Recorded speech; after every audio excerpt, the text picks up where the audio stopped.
everybody. Hey. Welcome back.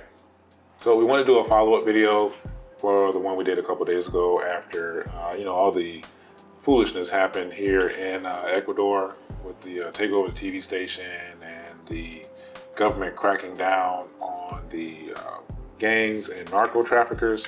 And the escape of the leader. Right, one of the gang leaders. We are still under a curfew. Curfew is for 60 days from 11 p.m. to 5 a.m. There was a temporary lockdown Tuesday.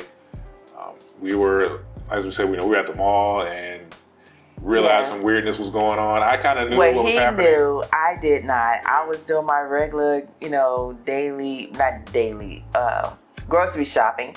And, I was just moving to the sound of my own beat, grocery shopping. And he got a message while we was at the mall. He did not share with me what was happening. Because I knew what would happen. And I didn't want her to, she was there with a purpose. And I didn't want to ruin that purpose. So I said, okay, I'll just wait till we get home. And on our way home, we noticed that everything was closing up. That the grocery store that we normally frequently visit was closing. And as we passed, it was like 3 o'clock in the afternoon. As we passed the grocery store, I see more and more stores are closed. And here, when they close their stores, they have this, like a garage door. Yeah, like the metal doors, yeah. And so I look at him and like, what's going on? And I say, hey, I'll tell you when I get home. Don't worry about it. Some craziness going on. Don't worry about it right now. And while we're in the taxi, you hear all this news on the radio about Policia, and I'm trying to figure out what they're saying. And I'm thinking to myself, because the taxi driver is getting phone calls, and I'm like, okay, what's really going on? And when we passed the gas station, and I saw all these cars, it reminded me of whenever something happens in the States, people, rush to the gas station to get gas, and I knew something had happened. Yeah. And I was wondering, was the taxi driver going to drop us off on the corner and like deuces? Yeah. But he didn't. He brought us home, and he told me there was something happening. Yeah, and basically explained the situation. She got a chance to look it up online. And, we found out that they had captured the guys who went to the TV station and everything. Yeah, immediately. So from the time I got upstairs, he told me, and I started researching, they had already detained and had the criminals in custody. So that was like within, an hour? I think the whole time, maybe it was like almost 2 hours, something like that. I can't remember. They moved very swiftly to detain these criminals. And, I would say if this had happened in the States, we would have been watching it for about... It would have been like Waco or something. It would have been crazy. But with all that said, the government is trying to crack down. They basically enacted like martial law across the country. The police and the military, especially the military, were given more authority to detain and shoot and apprehend by whatever means necessary. Basically, if you look suspicious, they will pull you over and question you and check you. There was an incident, I believe it was in Guayaquil. It was on Twitter if you have Twitter, but there were 2 guys on a motorcycle, which is technically whatever, formerly known as Twitter. There were 2 guys on a motorcycle, which is actually illegal unless you're working. And there's a few caveats to that. But anyway, 2 guys on a motorcycle, they looked suspicious. The police pulled them over, didn't believe their story. They tried to say they were a couple. Police didn't believe their story. So they didn't really find anything on them, but they took all their clothes, like all of their clothes. So they were completely naked, and they had to get back on their motorcycle together and go back to wherever they came from. There was a couple, so... Right. They said you're a couple, okay, well, you're going to go home naked together. But on that day, just so people know, on that day, it was, at that time, very, very quiet. Eerie. Yeah. Eerily quiet. And you can hear crickets. Yeah.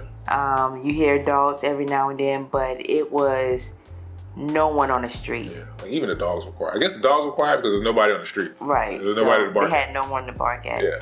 But we'll put a video that I did take that night so you can see how quiet it was.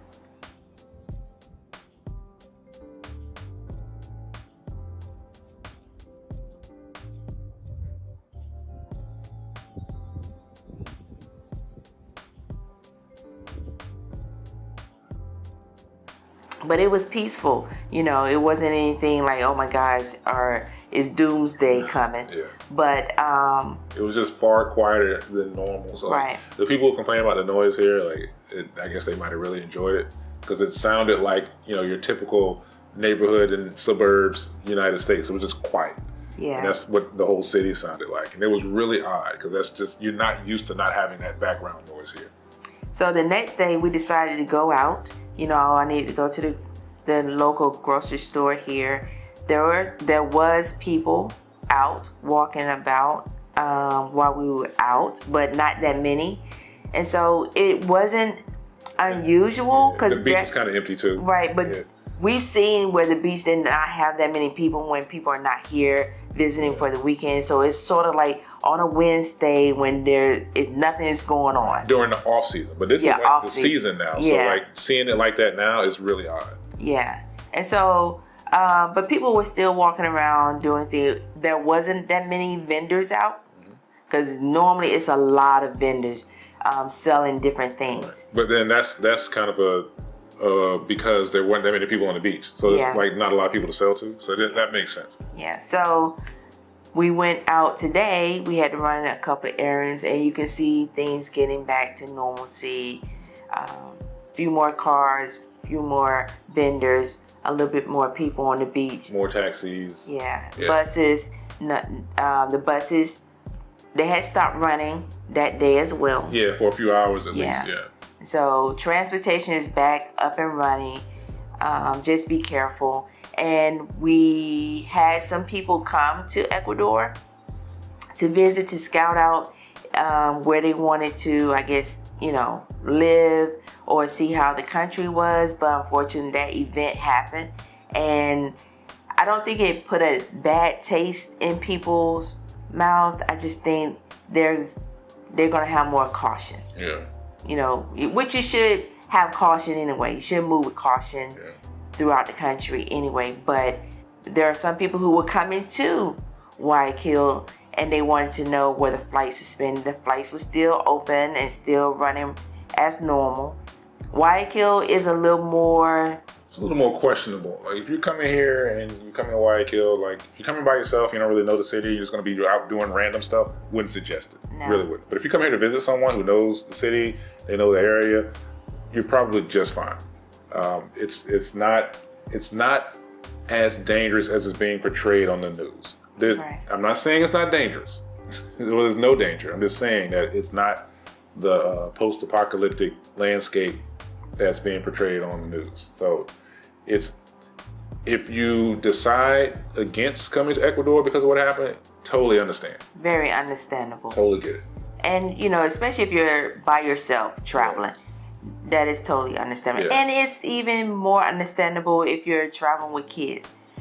You want your family safe. Yeah. And like we say here in the area where we are, is very quiet. And there's nothing really happening. Now in the surrounding areas, there has been some incidents that have taken place, like in La Libertad. We did hear there was a shooting. But I'm not even sure that was about. Like that's not the first time there's been a shooting in that market. So I'm not even sure what that was about, honestly. Right. But just move with caution and don't scratch Ecuador off your list. You know, just wait till things settle down. Do your research, as we always say. So the president is trying to do a lot to stop the narco traffickers and the gangs. He has basically said, you know, they've designated them all as terrorist organizations, so they're going to be treated as such. There's actually even a video out there of one of the gangs trying to negotiate with the president, saying that, look, if you promise to let me live, we'll make peace and all this other stuff, which is weird, honestly. But you can find that video online.